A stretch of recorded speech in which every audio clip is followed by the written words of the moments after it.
দেখুন, মাত্র 10 দিন আগে আন্তর্জাতিক বাজারে ক্রুড অয়েলের দাম ছিল ব্যারেল প্রতি $70। এই দাম 10 দিনের মধ্যে 102 হয়ে $119ও ছুঁয়ে ফেলেছিল। এই বাড়ার ট্রেন্ড যদি এইভাবে বজায় থাকে এবং যুদ্ধ যেরকম প্রতিদিন ক্রমশ বেড়ে চলেছে এবং দুপক্ষই যেভাবে তেলের ভান্ডারগুলোকে টার্গেট করছে, তাহলে আগামী 10 দিনেও পরিস্থিতি কোথায় গিয়ে দাঁড়াবে ভাবলে সত্যি ভয় লাগে। আমার পরের বক্তা ব্রিগেডিয়ার দেবাশিস দাস। দেবাশিস দাস, এইভাবে এই গতিতে যুদ্ধ চলতে থাকলে, এইভাবে হরমুজ প্রণালী বন্ধ হয়ে থাকলে, এইভাবে একে অন্যের তৈল ভাণ্ডার দখল করতে থাকলে আমাদের মতো দেশ যারা যুদ্ধের সত্যি বলতে আশেপাশেও নেই, তাদের দুর্গতি তো কোনো কারণ ছাড়াই সীমাহীন হতে চলেছে। ব্রিগেডিয়ার দাস, আমি একটা সামগ্রিক যুদ্ধের ব্যাপারে বলবার আগে একটা কথা বলবো। দেখুন, বিপর্যয় দুই রকমের হয়, একটা মানুষের তৈরি বিপর্যয় আর একটা প্রাকৃতিক বিপর্যয়, যেমন ধরুন বন্যা, ঠিক, ভূমিকম্প। আর মানুষের তৈরি যেমন টেররিজম বা নিউক্লিয়ার ওয়ার বা যুদ্ধ, যেটা আজকে চলছে। দুটোতেই একটা অস্থিরতা হয়। সৌভাগ্যবশত বা দুর্ভাগ্যবশত এই দু রকমের বিপর্যয় আমাকে বারবার দেখতে হয়েছে জীবনে। আপনারা জানেন, বড় বন্যা হলে, ভূমিকম্প হলে সবার আগে ইন্ডিয়ান আর্মি পৌঁছে যায়। সারা পৃথিবীতেই তাই হয়, নেপালে হলেও সেখানকার লোকেরা পৌঁছে যায়। এবার আমি আপনাদের সবাইকে আপনাদের চ্যানেলের মাধ্যমে দুটো জিনিস বলতে চাই। একটা হচ্ছে, আশ্বস্ত করছি যে মানে বহু বছর ভারত সরকারের সাথে কাজ করেছি এবং এই সময় যেই থাকুক রাজনৈতিক দল, সে মনমোহন সিং থাকুক, নরসিমহা রাও থাকুক, ইন্দিরা গান্ধী থাকুক, রাজীব গান্ধী থাকুক, ভিপি সিং থাকুক, বা আমাদের প্রধানমন্ত্রী নরেন্দ্র মোদী থাকুক, বা ফিউচার প্রধানমন্ত্রী যাদের আমরা চিন্তা করছি তারা থাকুক, সবাই এখন ভারতবর্ষের লোকেদের বাঁচাবার চেষ্টা করছে, কোনো রাজনীতি করছে না। তারা এখন সারা রাত জেগে চেষ্টা করবে যে সমস্যাটা তারা তৈরি করেনি, তারা শিকার হচ্ছে, সেটার সলভ করবার। আরেকটা জিনিস আপনাদের এখানে না বললেই নয়, সেটা হচ্ছে একটু মানসিক প্রস্তুতি নিন। অসুবিধা আর মৃত্যু আর ধ্বংস এক না।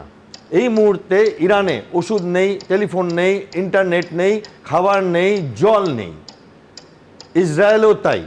এবং 9টা গালফ দেশ ফেসে গেছে এদের সাথে যুদ্ধ করে, যার থেকে আমরা সবাই সাফার করছি। খালি ভারত না, জাপান এই মুহূর্তে টেনশনে আছে, তারা ফ্লাইট প্র্যাকটিস করছে, কারণ আমেরিকার সমস্ত শক্তি যেটা জাপানকে বাঁচাবে বলে অঙ্গীকার করা আছে, কারণ জাপান কোনোদিন নিউক্লিয়ার বোম বানাবে না, ম্যাকার্থারের সাথে ট্রিটি হয়েছিল, তারা সব এইদিকে চলে এসছে। চায়না অদ্ভুত কিছু বিহেভিয়ার করছে, যাতে লোকে ভাবছে চায়না হয় স্পাটলি আইল্যান্ড, নয় তাইওয়ান, বা নয় জাপানের সেনকাকু আইল্যান্ডকে কিছু করবে, এবং কেউ আটকাতে পারবে না পৃথিবীতে। এখন পৃথিবীতে যা ডামাডোল চলছে, ইউনাইটেড নেশন বলে কিছু নেই। তো আপনারা একটু মানসিক প্রস্তুতি নিন। যদি যুদ্ধটা বেড়ে যায়, আরও খারাপ দিন দেখতে হতে পারে, বাট কেউ মরবে না, সার্ভাইভাল হবে। বাট কনভিনিয়েন্সে তো ডেফিনেটলি ডিসকমফর্ট হবে। আমি দেখেছি ডিসকমফর্ট কাকে বলে, আমার স্ত্রী দেখেছে, আমার বাড়ির লোকেরা দেখেছে। যখন উইল সই করতে হয়, যখন হাতে আর গলায় একটা চাকতি পরিয়ে যায়, যে যদি হাতটা উড়ে যায় তাহলে গলারটা থাকবে, অ্যাটলিস্ট ডেড বডিটা শনাক্ত করে ঠিকভাবে দাহ কার্যটা হবে। এবং সেইখানে এখন অবধি এমন কিছু ভারতবর্ষে হয়নি, যেটা জয়ন্তদা বলছিলেন যে যেখানে আমরা তাহি তাহি করব। বিশ্বাস রাখুন, সরকার যে রাজনৈতিক দলের হোক চেষ্টা করছে এই আগুনটাকে নিভাতে। কতটা পারবে আমি জানি না, বাট এটা সরকারের ইচ্ছাকৃত না। বাকি রাজনীতিবিদরা তাদের মতো করে বলবেন। এবার আসি আপনার কথা, এই যুদ্ধটা কি হবে। এই যুদ্ধ থেকে কিছু মেসেজ আসছে শোনা। দেখুন, হেনরি কিসিঞ্জার বলে একজন ছিলেন 70 দশকে, আমাদের সময় নোবেল প্রাইজও পেয়েছিলেন, আমেরিকার সেক্রেটারি অফ স্টেট ছিলেন। তিনি একটা কথা বলেছিলেন, আমেরিকার শত্রু হওয়াটা বিপজ্জনক, বন্ধু হওয়াটা মারাত্মক। 8টা গালফ দেশ আজকে এটা অক্ষরে অক্ষরে উপলব্ধি করছে যে তারা কি কুক্ষণে তাদের বেস দিয়েছিল।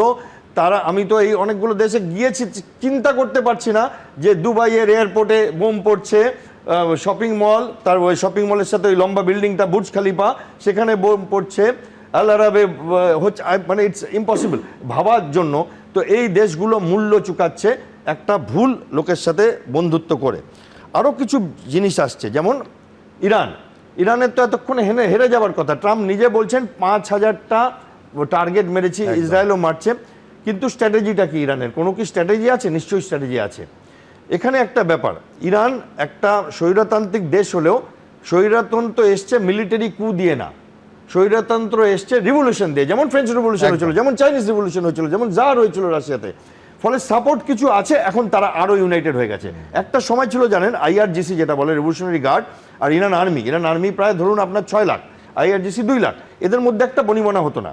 পাকিস্তানে যেমন পাক আর্মি আর আইএসআই তেমনি এখন কিন্তু এরা জয়েন্ট হয়ে গেছে। এখন রাস্তায় লোক বেরিয়ে এসে এই মোস্তফাকে সাপোর্ট করছে।